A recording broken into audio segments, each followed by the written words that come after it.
The trick for any time travel movie is to make its sci-fi mumbo-jumbo work without distracting from the story.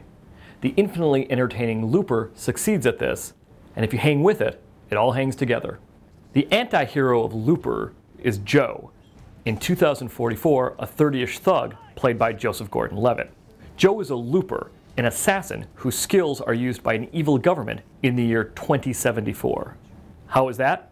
Well, though time travel hasn't been invented in 2044, it is available 3 decades later. When someone needs to be killed in the future, to avoid mess, they're zapped back to the past. There, in a cornfield, Joe waits with a gun until his victim appears. Then he shoots him.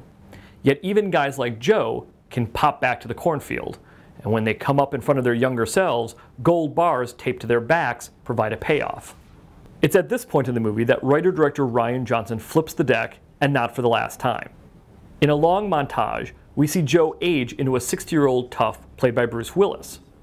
Then we're back in 2044 as young Joe lifts his gun and realizes his next victim is himself. Willis's older Joe has come back to 2044 to stop a terrifying presence who will become a threat 3 decades later. The problem is that in 2044, the target is still a 5-year-old boy. That's a twist right out of The Terminator, but it turns out to be one more cool level to Looper. Simply describing the plot gets confusing.